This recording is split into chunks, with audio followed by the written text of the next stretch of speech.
আসসালামু আলাইকুম প্রিয় দর্শক, আন্দোলনের আলোচনায় আজ আমাদের সঙ্গে রয়েছেন অবশেষে ডোনাল্ড ট্রাম্প এবং নরেন্দ্র মোদীর টেলিফোনে কথা হলো বেশ কিছুক্ষণ, তার মধ্যে অনেক পয়েন্ট ছিল এবং এই টেলিফোনিক যে আলাপ, সেই আলাপটা বলা যায় সম্পূর্ণ বাংলাদেশ কেন্দ্রিক, পুরোটাই বাংলাদেশ কেন্দ্রিক। এখন এই যে কথা হয়েছে সেখানে দুজনের মধ্যেই একটা ঠিক হয়েছে যে আমাদের সে কিছু সাময়িক ভুল ত্রুটি ছিল, সেই ভুল ত্রুটিগুলো মেনে নিয়ে ভুলে গিয়ে ইরেজ করে দিয়ে আমরা সামনের দিকে এগোতে চাই। ইউক্রেন রাশিয়া যুদ্ধে ভারতের মধ্যস্থতা উনি চেয়েছেন। এ ব্যাপারে যা ঘটে গেছে সেটা বলেছেন উনি যে ব্ল্যাকবোর্ডে লেখার মতো ডাস্টার দিয়ে তুলে দিন, এখানে কোনো দুঃখ প্রকাশ বা সরি বলার কোনো জায়গা নেই। আমরা দুজনেই দেশের আমাদের স্বার্থের কথা ভেবেছি, আমাদের আভ্যন্তরীণ দেশের রাজনীতির কথা ভেবেছি, এর বাইরে কিছু নয়। যা হয়ে গেছে, আমরা চলুন সামনের দিকে তাকিয়ে চলি। পুরোটাই কিন্তু বাংলাদেশ কেন্দ্রিক এবং সেখানেই ঠিক হয় যে আমাদের বিদেশমন্ত্রী 6 থেকে 10 ফেব্রুয়ারি মার্কিন যুক্তরাষ্ট্র সফর করবেন এবং সেখানে এই বাংলাদেশ ইস্যু নিয়ে চূড়ান্ত কথাবার্তা হবে। আমি প্রথম থেকে বলে আসছিলাম বাংলাদেশ থেকে পা না তুললে আমেরিকা কোনোভাবেই কিছু হবে না, সেইটা কিন্তু সত্যি হতে চলেছে এতদিন বাদে। তো এর মধ্যে উনি একটা অনুরোধ করেছেন যে ভেনেজুয়েলা থেকে আপনি তেল কিনুন। এখন ভেনেজুয়েলার তো মাদুলোকে তুলে আনার পর ভেনেজুয়েলার পুরো তেলের দখল এখন আমাদের মালিকের হাতে। এখন মালিক বলছেন যে ভারতবর্ষকে আপনি কিছু তেল কিনুন। মোদীজি বলেছেন আমাদের বাণিজ্য মন্ত্রীকে পাঠাচ্ছি, পীযূষ গোয়াল, তিনি যাবেন, যদি রেটে পোষায় তাহলে পরে আমরা নিশ্চয়ই নেব, কিছু ডিসকাউন্ট দিন। আমরা ডিসকাউন্ট রেটে আমরা তেল কিনছি, আমরা রাশিয়া থেকে তেল কিনছি, ইরান থেকে বর্তমানে আমরা তেল কিনছি না, এই কারণে যে ইরানের সঙ্গে আপনাদের একটা ইসরায়েলের একটা গন্ডগোল চলছে, সেই নিয়ে আমরা এখন চাবার বন্দরেও আমরা কোনো নিবেশ এখন আর করবো না, আর ইরান থেকে তেলও আমরা নেব না। কিন্তু ভেনেজুয়েলা থেকে তেল নিতে আমাদের আপত্তি নেই, কিন্তু যদি রেট ঠিক থাকে, আপনি আমার ডিসকাউন্ট রেটে দিন, আমি আপনার থেকে নেব, সব ছেড়ে দিয়ে আমি শুধু ভেনেজুয়েলা থেকেই তেল নেবো, আমার কোনো আপত্তি নেই, আমার কোনো অ্যালার্জি নেই কোনো কিছুতেই। তখন উনি বলেছেন ঠিক আছে, আপনি আপনাদের বাণিজ্য মন্ত্রীকে পাঠান, আমাদের বাণিজ্য মন্ত্রী তাদের সঙ্গে বসবেন, বাণিজ্য সেক্রেটারি তার সঙ্গে বসবেন, ওদের সেক্রেটারি বলেন, তাদের সঙ্গে বসবেন, বসে ওনারা নিজেরা ঠিকঠাক করে নেবেন। মানে যা ঘটে গিয়েছে। এবার বাংলাদেশ নিয়ে যেটা আমি বরাবর বলে যাচ্ছিলাম যে মার্কিন যুক্তরাষ্ট্র তার সিদ্ধান্ত বদলেছে। এবার মার্কিন যুক্তরাষ্ট্রের কোর্ট প্রেসিডেন্ট তিনি ফোন করে নরেন্দ্র মোদীকে বলেছেন যা হয়ে গেছে, ব্ল্যাকবোর্ড থেকে ডাস্টার দিয়ে মুছে ফেলুন, এখানে কোনো সরি নেই, কোনো দুঃখ প্রকাশ নেই, সামনের দিকে এগিয়ে চলি, আমরা যে যার দেশের জন্য করেছি। যাই হোক, এখন এই আমাদের যে 68টা অ্যাপাচে যেটা নিয়ে আটকে রেখে দিয়েছিলেন ডোনাল্ড ট্রাম্প, 68টা অ্যাপাচের আমাদের টাকা দেওয়া শুরু হয়ে গেছে, সব কিস্তি শেষ, কিন্তু এখনো পর্যন্ত মার্কিন যুক্তরাষ্ট্র একটাও অ্যাপাচে দেয়নি। সেটা নিয়ে মার্কিন যুক্তরাষ্ট্রের প্রেসিডেন্ট উনি বলেছেন যে আমরা ওই 68টা অ্যাপাচে আমরা ধীরে ধীরে আপনাকে আমরা সাপ্লাই করে দেব, এবং এই বিষয়ে আমি প্রতিরক্ষা মন্ত্রকের সঙ্গে আমাদের প্রতিরক্ষা দপ্তরের মন্ত্রকের কথাবার্তা যে সদর্থক হয় সে ব্যাপারে আমি ব্যক্তিগতভাবে সচেষ্ট থাকবো। আর যেটা হচ্ছে প্যাকড সিলিকন, ভারতের হাতে কিছু প্যাকড সিলিকন আছে। প্যাকড সিলিকন হচ্ছে রেয়ার আর্থ মিনারেলের বেসিক যে জিনিসটা, সেটা আমাদের গুজরাটের কিছু অংশে, অরুণাচলের কিছু অংশে এবং আপনার কি বলে সিকিমের কিছু অংশে, সিকিম বলছি, ওটাই কি বলে, অরুণাচল, গুজরাট এবং আর একটা জায়গা আবার মনে পড়ছে না, এই মুহূর্তে মনে পড়ছে না। এই তিনটে অঞ্চলে এই প্যাক্স সিলিকা পাওয়া যায়। এই প্যাক্স সিলিকা পাওয়ার ব্যাপারে মানে প্যাক্স সিলিকা না হলে পরে রিয়ার আর্থ মিনারেল দিয়ে কোনো কাজই হবে না। যে যতই রিয়ার আর্থ মিনারেল ডিলার করুক না কেন, প্যাক্স সিলিকাটা দরকার। যেমন চীনের কাছে প্যাক্স সিলিকা আছে, ভারতের কাছে প্যাক্স সিলিকা আছে, এটা কিন্তু আমেরিকার কাছে নেই, গ্রিনল্যান্ডে গেলে গ্রিনল্যান্ডেও পাবে না, আর ভেনেজুয়েলাতেও নেই। সুতরাং প্যাক্স সিলিকার জন্য উনি কিন্তু ভারতবর্ষকে বলেছেন আমাদের প্যাক্স সিলিকার ব্যাপারে আপনি একটু সহায়তা করুন এবং প্যাক্স সিলিকা দেওয়ার ব্যাপারে আপনি একটুখানি আপনার নীতিটা বদল করুন। তো মোদীজি পুরো শুনেছেন এবং দুপক্ষের মধ্যে একটা কথাবার্তা হয়েছে যে আমরা কেউ এ ব্যাপারে এক্স হ্যান্ডেলে আমরা কেউ কোনো এ করবো না, বিবৃতি দেবো না, কেউ কিছুই লিখবো না এক্স হ্যান্ডেলে, না আমার পক্ষ থেকে আমি লিখবো না আপনার পক্ষ থেকে আপনি লিখবেন, আমি সোশ্যালেও কিছু দেবো না, এটা আমাদের মধ্যেই থাক। তো এই হচ্ছে কথাবার্তা। এর মধ্যে আপনার নির্বাচন হচ্ছে, দেখুন নির্বাচনে কি হয়। নির্বাচনে মানে যা ঠিক হয়েছে 52-53 থেকে 55% মতো ভোট সরকার দেখাবে, এরা নিজেরা ঠিক করে নিয়েছে। 55% ভোট দেখাবে, আর এইটা ফল প্রকাশটা দেরি করবে, এখনই ফল প্রকাশ করবে না। আর আপনাদের এই মোটামুটি 68 জন আপনার কি বলে না 65 জন আপনার ডিপ্লোম্যাটিক পাসপোর্ট স্যারেন্ডার করে দিয়েছে। এই যে গতকালকে আপনার পররাষ্ট্র উপদেষ্টা তৌহিদ হোসেন তিনি বললেন না আমি জমা দিইনি কূটনৈতিক পাসপোর্ট, তিনিও জমা দিয়েছেন। তিনি জমা দিয়ে তিনি আমেরিকা এবং কানাডার ভিসা নিয়ে রেখে দিয়েছেন, সপরিবার ভিসা নিয়ে রেখে দিয়েছেন। এই 3-4 দিনে যদি অবস্থা যদি খারাপ হয় তাহলে পরে যে যার ব্যাগ গোছানো রইল, যে যার টিকিট কাটবে আর একদম সোজা প্লেন ধরবে, দেশ ছাড়বে। এটা হচ্ছে তাদের জন্য একটা রাস্তা খুলে রাখা। এই যে কূটনৈতিক পাসপোর্ট জমা দিয়ে আমি সাধারণ পাসপোর্ট দিয়ে আমি ভিসাটা আমি করে রেখে দিলাম, মানে ভিসাটাকে চেঞ্জ করে দিলাম, আগের ভিসা করা ছিল ওটাকে চেঞ্জ করে দিলাম এই পাসপোর্টে। তো এবার কি হলো, এবার আসি আপনাদের নেত্রী শেখ হাসিনার কথায়। শেখ হাসিনা 4 তারিখে আপনাদের 12 জন নেতাকে ডেকেছেন। 4 তারিখে, এই 4 জানুয়ারি, আজকে 2, পরশু দিন হচ্ছে 4 জানুয়ারি ডেকেছেন। কারণ তিনি ভেতরে ভেতরে তৈরি হচ্ছেন। তিনি বলেছেন যে একটা জিনিস পিছিয়ে গেছে, সেটা অন্যের কারণে পিছিয়ে গেছে, উনি কারণ নাম করেননি, আমিও নামটা করবো না, একজনের জন্য পিছিয়ে গেছে। কিন্তু এবার পরিস্থিতি বদল হয়েছে, এই বদলি পরিস্থিতিতে এবার কিন্তু আমাদের খুব তাড়াতাড়ি কাজটা সেরে ফেলতে হবে এবং আমাদের দেশে ফিরে আমাদের দেশের হাল ধরতে হবে। এটা গেল নাম্বার 1। নাম্বার 2, আপনাদের ওখানে এবার বলা হচ্ছে যে ভারতবর্ষ নাকি বাজেট বাড়িয়ে দিয়েছে আপনাদের দেশের জন্য। আসলে বাজেট বাড়ায়নি, বাজেট কমিয়ে দেওয়া হয়েছে। আমাদের এখানে প্রতিরক্ষা খাতে বড় বৃদ্ধি, চা বাহারে শূন্য বা বরাদ্দ, এই একটা খবর এখানে বেরিয়েছে। এখানে একটা ছোট লাইনে এখানে কিছু কিছু শব্দ বাংলাদেশ সম্পর্কে রয়েছে, আমি সেইগুলো শুধু পড়ে শোনাচ্ছি। অন্যদিকে প্রতিবেশী রাষ্ট্রের বাজেটে কিছু গুরুত্বপূর্ণ পরিবর্তন ঘটনা হয়েছে। বাংলাদেশ সঙ্গে সম্পর্কে টানাপোড়েন চলছে, সে দেশে ভারত বিরোধী ভাষ্য সামনে আসছে। বিশেষত সেদেশের প্রধানমন্ত্রী শেখ হাসিনা ভারত থেকে বাংলাদেশের রাজনীতি নিয়ে মন্তব্য করে যাওয়ায় বিরূপ প্রতিক্রিয়া তৈরি হয়েছে ভোটের মুখে দাঁড়ানো ঢাকার। আপাতত বাংলাদেশ খাতে তাই হাত পুরোপুরি উন্নয়ন না করে গতবারের অর্ধেক বরাদ্দ করেছেন কেন্দ্রীয় অর্থমন্ত্রী। এবারের বরাদ্দ 60 কোটি টাকা, 60,000 কোটি টাকা। গত বছর যা ছিল 120 কোটি টাকা, 120 কোটি টাকা, 60 কোটি টাকা, 120 কোটি টাকা থেকে 60 কোটি টাকা হয়েছে।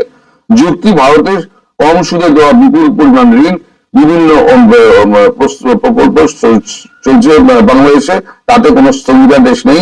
আগামী 12 ফেব্রুয়ারি সে দেশের ভোটে কি হয় সেটা সাউথ ব্লক একবার দেখে নিতে চাইছে। অন্যদিকে অনুদানের ক্ষেত্রে দক্ষিণ এশিয়ার দেশগুলির মধ্যে এবারও ভুটান তার সর্বোচ্চ 2,288,56 টাকা বরাদ্দ করেছে ভারত। এছাড়া নেপালের জন্য 800 কোটি টাকা, মালদ্বীপের জন্য 550 কোটি, শ্রীলঙ্কার জন্য 400 কোটি, মায়ানমারের জন্য 300 কোটি, আফগানিস্তানের জন্য 150 কোটি টাকা বরাদ্দ রাখা হয়েছে। সব থেকে কম বরাদ্দ হলো বাংলাদেশ, যেটা 120 কোটি ছিল, সেটা নামে দেওয়া হলো 60 কোটি। মানে সেটা হচ্ছে বাংলাদেশের বর্তমান অবস্থার জন্য। এবার যখন বাংলাদেশ সরকার পরিবর্তন হবে তখন দেখবেন ব্যাক বাজেট যেটা থাকবে, ব্যাক বাজেট থেকে কিছু টাকা এনে এখানে ঢুকিয়ে আবার সেটেল করে দেওয়া হবে। আপাতত এই হচ্ছে খবর। 4 তারিখে একটা বড় মিটিং হয়েছে আপনাদের প্রধানমন্ত্রী শেখ হাসিনার সঙ্গে নেতাদের। আর আন্দাজ করা যাচ্ছে এই ওই 12-র আশেপাশে বড় একটা কিছু ঘটনা করতে পারে, এটা আমার কাছে খবর আছে। 12 তারিখের আশেপাশে আগে বা পেছনে এদের একটা কিছু ঘটতে পারে, বড় ঘটনা ঘটতে পারে, যেটা আপনারা এখন কল্পনা করতে পারছেন না। আপনাদের দেশে বসে সেটা আপনাদের কাছে একটা দুর্বোধ্য জিনিস মনে হচ্ছে। তবে 6 থেকে 10 অব্দি জয়শঙ্করের বাংলাদেশ ইস্যুতে মার্কিন যুক্তরাষ্ট্রে যাওয়া এবং সেখানে এই বেন ক্রিস্টেনসনকে ডেকে পাঠানো হয়েছে বাংলাদেশে, এটা বলতে ভুলে গেছিলাম, বেন ক্রিস্টেনসনকে ডেকে পাঠানো হয়েছে, সেখানে তিনি উপস্থিত থাকবেন। প্রবাসী বাংলাদেশি এবং লন্ডনে যারা আশ্রয় নিয়েছেন আওয়ামী লীগের বড় বড় নেতা, তাদের মধ্যে যাদের নেতৃত্বের পর্যায়ে রয়েছেন এরকম 8 জন কিংবা 10 জন শীর্ষ আওয়ামী লীগ নেতা। এর মধ্যে চট্টগ্রামের সিলেটের যিনি সিটি কর্পোরেশনের মেয়র ছিলেন তিনি সহ অনেকেই, যুক্তরাজ্য আওয়ামী লীগের প্রেসিডেন্ট সেক্রেটারি সহ, যুবলীগের এক নেতা সহ, বললাম যে 8 জন বা 10 জন, তারা লন্ডন থেকে উড়ে গিয়ে দিল্লিতে শেখ হাসিনার সঙ্গে দেখা করেছেন। শেখ হাসিনার সঙ্গে এভাবে ফর্মালি সরাসরি দেখা করার ঘটনা এই প্রথম, যেটি আন্তর্জাতিক মিডিয়াতে এসেছে, আমাদের স্থানীয় মিডিয়াতে এসেছে, আর সামাজিক মাধ্যমে তোলপাড় পড়েছে। তো কলকাতাতে যারা আছেন তাদের সঙ্গে শেখ হাসিনার নিয়মিত যোগাযোগ হয়, তারা অহরহ তার সঙ্গে দেখা করেন, কিন্তু এগুলো কখনোই সংবাদ শিরোনাম হয় না। তারপর সজীব ওয়াজেদ জয়, সাইমা ওয়াজেদ পুতুল, তারাও তার সঙ্গে দেখা করেন, শেখ রেহানাও তার সঙ্গে দেখা করেন, হয়তো শেখ রেহানা পরিবারের আরো অনেকেই শেখ হাসিনার সঙ্গে দেখা করেন। ওয়াজেদ কাদের সঙ্গে হয়তো দেখা হয়েছে, জাহাঙ্গীর কবির নানক, এদের সঙ্গে তো অহরহ দেখা হয়, কিন্তু এগুলো মিডিয়াতে আসে না। এই ঘটনাটি, অর্থাৎ লন্ডন থেকে যে সকল নেতৃবৃন্দ, আওয়ামী লীগের নেতৃবৃন্দ এসে শেখ হাসিনার সঙ্গে দেখা করলেন, এটা ঘটা করে মানে পেপারে আসলো কেন? আর এই সময়টাতে লন্ডন আওয়ামী লীগের নেতৃবৃন্দ কেন তার সঙ্গে আসলেন? কেন লন্ডনের নিউ ইয়র্ক আওয়ামী লীগ, সেটা তো আরো শক্তিশালী, তারা কেন এলো না? কিংবা ধরুন জার্মানির বা অল ইউরোপীয়, যেটা অল ইউরোপীয় আওয়ামী লীগ রয়েছে, তারা কেন গেলেন না? কেবলমাত্র লন্ডনের যারা আছেন, ইউকের যারা আছেন, তারা কেন গেলেন? এটা নিয়ে আলোচনা দাবি রাখে এবং এটা আমাদের রাজনীতির একটা টার্নিং পয়েন্ট। ইলেকশন যদি হয়, নির্বাচন যদি হয়, এবং সেই নির্বাচনে যদি সবাই ভোট দিতে পারে, আওয়ামী লীগের যারা প্রার্থী, না আওয়ামী লীগের যারা ভোটার, তারা কোন প্রার্থীকে ভোট দেবেন সেই ব্যাপারে কোনো চূড়ান্ত সিদ্ধান্তে আওয়ামী লীগ পৌঁছেছে কিনা, তারা এই সফরের মাধ্যমে নির্ধারিত হয়ে গেছে। তো এই বিষয়টি নিয়ে আলোচনা করব, কিন্তু আলোচনা একটু দেরি হয়ে গেল এই কারণে যে এরই মধ্যে অনেকগুলো ঘটনা ঘটে গেছে। তারেক রহমান সাহেবকে অকথ্য ভাষায় গালাগালি করা হলো গুরুত্বপূর্ণ জায়গা থেকে। আবার আমিরে জামাত তার একটি টুইট বার্তা বা এক্স চ্যানেলে তার একটি বার্তা, এটি নিয়ে সারা বাংলাদেশ উত্তাল। এরপরে আল জাজিরাতে তিনি সাক্ষাৎকার দিলেন। বিভিন্ন বিষয় নিয়ে এতগুলো মানে ঘটনা ঘটতে থাকলো একটার পর একটা, সেই ঘটনাগুলো একেবারে হট, এবং এগুলো রাজনীতির বাক পরিবর্তন করবে না, কিন্তু সমাজে যথেষ্ট উত্তেজনা তৈরি করেছে এবং নির্বাচনের পথে যথেষ্ট বাধা সৃষ্টি করবে। ফলে ওই প্রসঙ্গগুলো এনে ভিডিও বানাতে গিয়ে এই যে মূল লাইমলাইটে আসা একটি গুরুত্বপূর্ণ বৈঠক, যেটি কিনে রাজনীতির কোর্স অফ অ্যাকশন পাল্টে দিবে, তো সেটা নিয়ে আলোচনা করতে একটু দেরি হয়ে গেল। আমি মনে করি যে শেখ হাসিনার সঙ্গে লন্ডনে যে আওয়ামী লীগ নেতৃবৃন্দ রয়েছেন তাদের যে সাক্ষাৎ, এই সাক্ষাতের পেছনে জামাতের একটা ভূমিকা আছে আমি মনে করি। কেন? আপনারা জানেন যে বাংলাদেশে জামাতের যে ভূমিকা বা বাংলাদেশে জামাতের যে শক্তিশালী সাংগঠনিক ক্ষমতা এবং বুনিয়াদ, এটি সংখ্যার বিচারে অনেক বড়, কিন্তু যদি আপনি তাদের কৌশলগত পুঁজি বলেন, ফান্ডামেন্টাল স্ট্রাকচার বলেন, বেসিক স্ট্রাকচার বলেন, গবেষণা সেল বলেন এবং আশ্রয় সাহারা বলেন, ওটি লন্ডন। জামাতের যখন খুব খারাপ অবস্থায় গেছে, ঠিক সেই সময়টাতে জামাত তাদের তাবলিগি কর্মকাণ্ড, গবেষণা কর্মকাণ্ড সবকিছু তারা লন্ডন থেকে তারা পরিচালনা করেছে।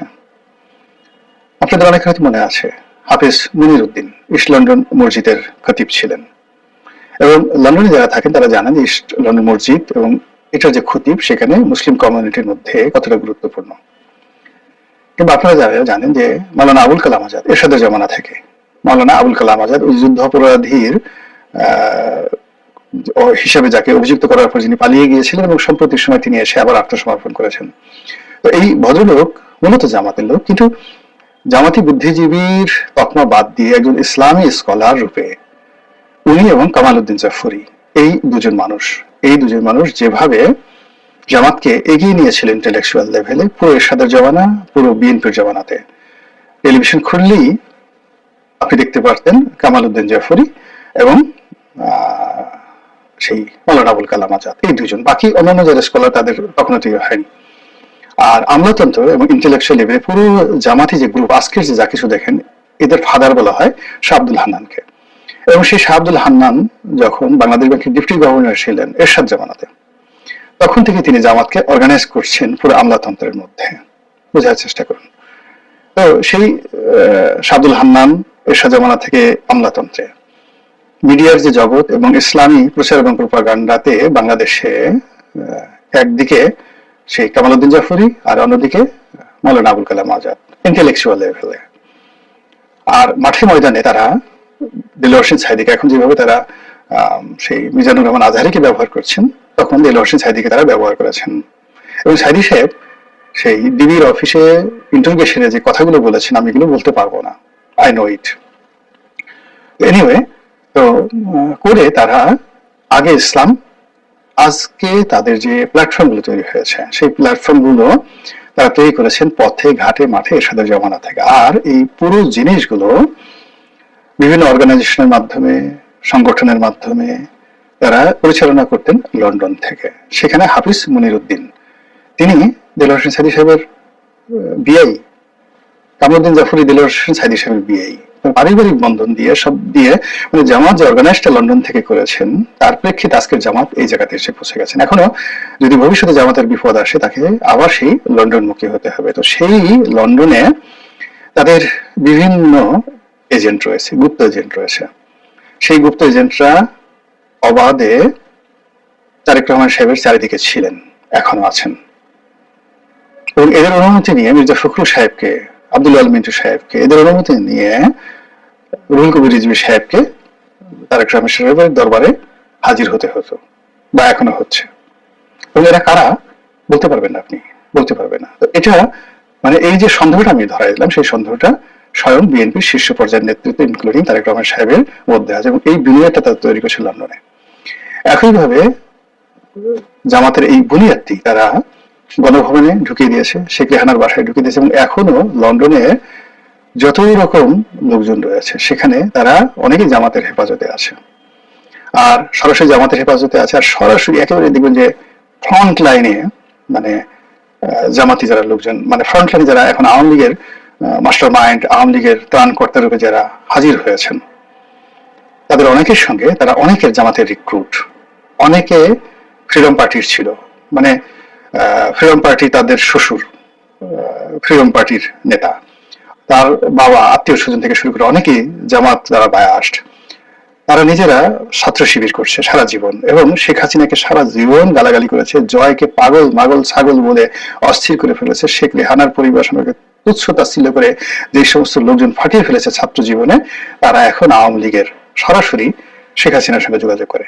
শেখ হাসিনা তাদেরকে টেলিফোন করে নাকি, তারা বলে যে শেখ হাসিনা তাদেরকে সরাসরি টেলিফোন করে, আর তারা নাকি শেখ হাসিনাকে টেলিফোন করে। এই সমস্ত লোক 100% গুপ্ত সংগঠনের সাথে জড়িত। এটা শেখ হাসিনার সব লোক জানে, বিএনপির সব লোক জানে যে তাদের মধ্যে গুপ্ত সংগঠনের লোক আছে, কিন্তু তাদেরকে ধরা যাচ্ছে না। এই যে গুপ্ত সংগঠনের যে লোকগুলো প্লাস জামাতে যেগুলো প্রকাশ্য নেতৃবৃন্দ রয়েছেন, তারা সবাই মিলে এখন তো আওয়ামী লীগের সবচেয়ে বড় মেলাটি রয়েছে, নিউক্লিয়াসটি রয়েছে লন্ডনে। শেখ রেহানার পরিবার এবং আওয়ামী লীগের প্রায় বেশিরভাগ শীর্ষ নেতৃবৃন্দ তারা এখন লন্ডনে নিরাপদ আছেন। তো তাদের মাধ্যমে জামাতের সঙ্গে যদি আওয়ামী লীগের একটা সমঝোতা হয়, আবার আমি বলছি এটা কিন্তু আমার প্রেডিকশন পার্সোনালি, এটা যুক্তি বলে, এটা খুবই স্বাভাবিক। দ্বিতীয়ত যে জামাতের একটা অভ্যাস আছে যে আপনি যখন ক্রাইসিস মোমেন্টে তখন তারা আপনার সামনে সাহারা রূপে বা আশ্রয়দাতা রূপে হাজির হবে।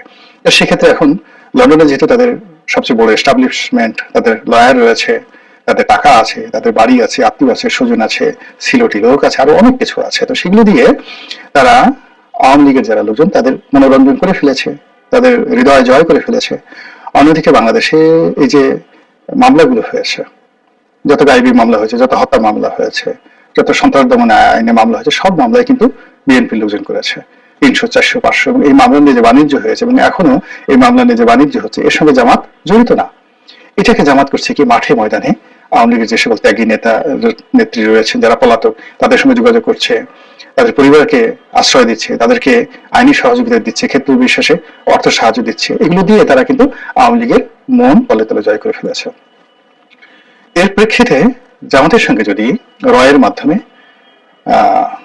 শেখ হাসিনার একটা সাক্ষাৎ হয়, আবার জামাতের গুপ্ত সংগঠনের যারা প্রবাসী লোকজন রয়েছে তাদের মাধ্যমে লন্ডন আওয়ামী লীগের নেতৃবৃন্দের সঙ্গে এবং তার মাধ্যমে শেখ হাসিনার সঙ্গে একটা সাক্ষাৎকার হয়, অস্বাভাবিক নয়, এটা যুক্তিযুক্ত। এর কারণ হলো আমি আগেই বললাম যে যদি এই মুহূর্তে নিউ ইয়র্ক আওয়ামী লীগের নেতৃবৃন্দ তারা দিল্লিতে আসতেন তাহলে আমি সন্দেহ করতাম না। এর কারণ হলো আমেরিকাতে জামাতের অত স্ট্রং যাকে বলা হয় পোর্টফোলিও নেই, যেটি তাদের ইংল্যান্ডে আছে। তো তারা আসছে, আর তারা কখন আসছে? যখন নির্বাচনের সময় হাতে আছে মাত্র 10 দিন। আর এই 10 দিন যে তাদের হাতে রয়েছে, এই সময়টিতে nobody is sure what is going to happen. কেউ বলতে পারছে না কি ঘটে যাচ্ছে। Nothing is under control by anybody. যখন কোনো কিছুই কারো হাতে নেই, কারো নিয়ন্ত্রণে নেই, এভরিবডি ইজ মেকিং ব্লান্ডার। সবাই ব্লান্ডার করছে যার যার মতো, আমি সবকিছু, আমার হাতে সবকিছু, আমি জিতে যাব, ওভার রেটিং সবকিছু হচ্ছে এবং সবাই অস্থিরতার মধ্যে ভুগছে। তাহলে সে অর্থে নির্বাচন হওয়াটা যেভাবে জরুরি, না হওয়াটা জরুরি। নির্বাচন হতেও পারে, নাও হতে পারে, হলেও ভালো হবে, না হলে ভালো হবে। মানে কোনো একটা জিনিসে আপনি স্থির থাকতে পারছেন না। কেউ একটা সিদ্ধান্ত নিয়ে শতভাগ দৃঢ়তা নিয়ে বাংলাদেশের একটা সিঙ্গেল লোক এই মুহূর্তে যে সকল বিষয় নিয়ে বিতর্ক হচ্ছে, সেই বিতর্কের একটা বিষয়ে কনক্লুশন আসা যাচ্ছে না, উপসংহার আসা যাচ্ছে না। কাজে আওয়ামী লীগের লোকজন তারা এই নির্বাচন বানচালের জন্য চেষ্টা করছে। আবার এই নির্বাচন যদি হয়ে যায় তাহলে তাদের ভূমিকা কি হবে, এটা নিয়েও তারা একটা মাস্টার প্ল্যান করে ফেলেছে।